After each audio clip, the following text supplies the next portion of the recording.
दोस्तों, क्या इस देश में अब मुस्लिम समाज अपने नबी से प्यार का इजहार भी नहीं कर सकता? क्या आई लव मोहम्मद लिखना भी अब गुनाह हो गया है? कानपुर पुलिस की एक कार्रवाई ने इसी सवाल को जन्म दे दिया है। 4 सितंबर की बात है, यानी कि 12 वफात के एक दिन पहले का ये पूरा का पूरा कारनामा है, जब मुस्लिम समाज के लोगों ने जुलूस की तैयारियां कर रखी थी।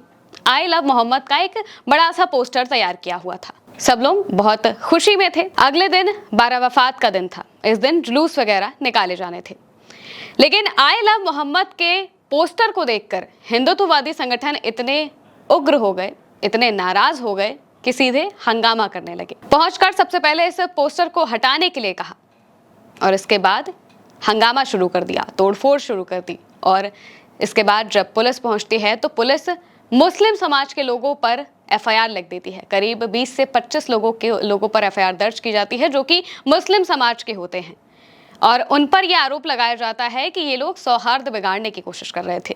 लेकिन सवाल यह है कि आखिर आई लव मोहम्मद लिखने से कैसे सौहार्द बिगड़ रहा है? आई लव मोहम्मद लिखना इतना बड़ा गुनाह कैसे हो गया कि इसको लेकर अब एफआईआर लिखी जा रही है? इससे सीधे तौर पर पता चलता है कि हिंदुत्ववादी संगठन के दबाव में आकर पुलिस ने यह कार्रवाई की और मुस्लिम समाज के लोगों पर सीधे ये एफआईआर लिख दी। और अब देश के कोने कोने से ऐसी तस्वीरें सामने आने लगी है जहां पर मुस्लिम समाज के लोग इस कार्रवाई का विरोध कर रहे हैं। सिर्फ कानपुर ही नहीं, बल्कि आगरा, अहमदाबाद, मध्य प्रदेश से भी ऐसी तस्वीरें सामने आ रही हैं जहां पर लोग आई लव मोहम्मद के पोस्टर लिए सड़कों पर जुलूस निकाल रहे हैं और अपना विरोध दर्ज कर रहे हैं, क्योंकि भला अपने नबी से मोहब्बत का इजहार करना कैसे इतना बड़ा गुनाह हो जाता है कि इसको लेकर पुलिस एफआईआर लिख देती है। और यही सवाल हर कोई पूछ रहा है। पूरा मामला क्या है, आपको एक बार विस्तार से बता देते हैं। ये पूरी घटना कानपुर के रावतपुर थाना क्षेत्र के है, जहां पर सैयद नगर में ये पूरी की पूरी घटना होती है, जहां पर जो मुस्लिम समाज के लोग हैं वो आई लव मोहम्मद के पोस्टर लगाए हुए होते हैं। और तभी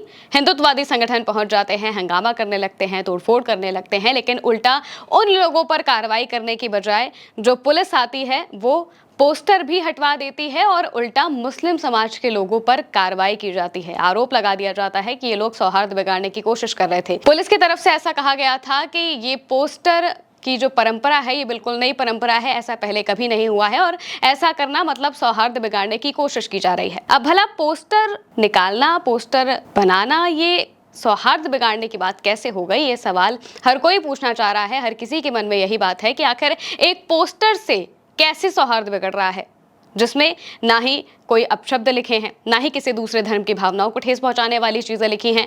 अपने धर्म के से जुड़ी चीज का इजहार करना कैसे सौहार्द बिगाड़ना हो गया, ये सवाल हर किसी के मन में है। और इसी वजह से जितने भी मुस्लिम समुदाय के लोग हैं, हर कोई इस घटना का विरोध कर रहा है और जगह जगह से ऐसी तस्वीरें सामने आ रही हैं जहां पर इसकी निंदा भी की जा रही है।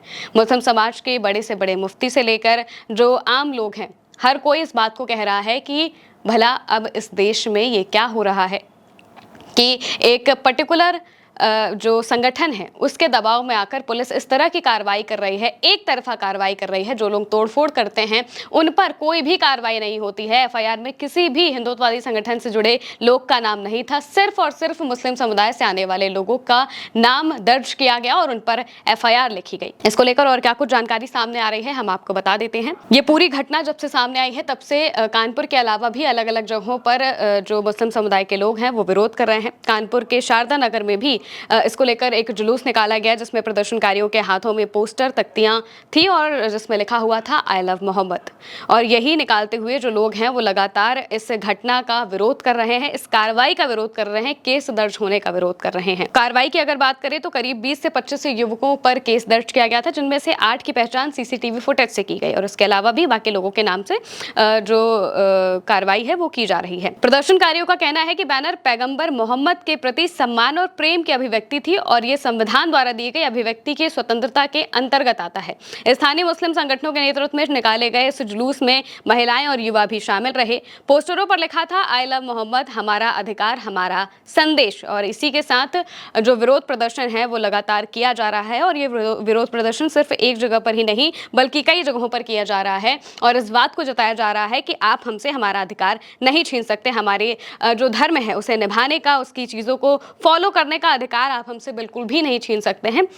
इसी बात को कहते हुए जगह जगह से ऐसी जो जुलूस हैं वो हमें देखने को मिल रहे हैं और जिस तरीके से ये कार्रवाई की जा रही है वो पूरी गैर जिम्मेदाराना कार्रवाई बताई जा रही है और एक तरफा कार्रवाई कही जा रही है, क्योंकि भला एक बोर्ड से किसी को इतनी तकलीफ कैसे हो सकती है कि वो पहले हंगामा करे और वो पोस्टर हटने के बाद भी, पोस्टर जब पुलिस आकर हटा देती है, इसके बाद पुलिस उल्टा जो मुस्लिम समुदाय के लोग हैं उन्हीं पर कार्रवाई कर देती है। इसी वजह से अब सवाल उठ रहे हैं कि आखिर पुलिस की इस एक तरफा कार्रवाई की क्या जरूरत है और क्यों ऐसी कार्रवाई की गई है जिसमें एक ही समुदाय को टारगेट किया गया है।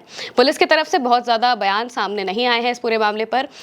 उन्होंने बस इतना ही बताया है कि वो अपने हिसाब से कार्रवाई करेंगे, लेकिन इसका विरोध अब कई शहरों में देखने को मिल रहा है, कई राज्यों में भी देखने को मिल रहा है और धीरे धीरे ये मुद्दा बढ़ता ही जा रहा है। देखना होगा कि आगे क्या होता है। फिलहाल के लिए मेरे साथ इस खबर में इतना ही।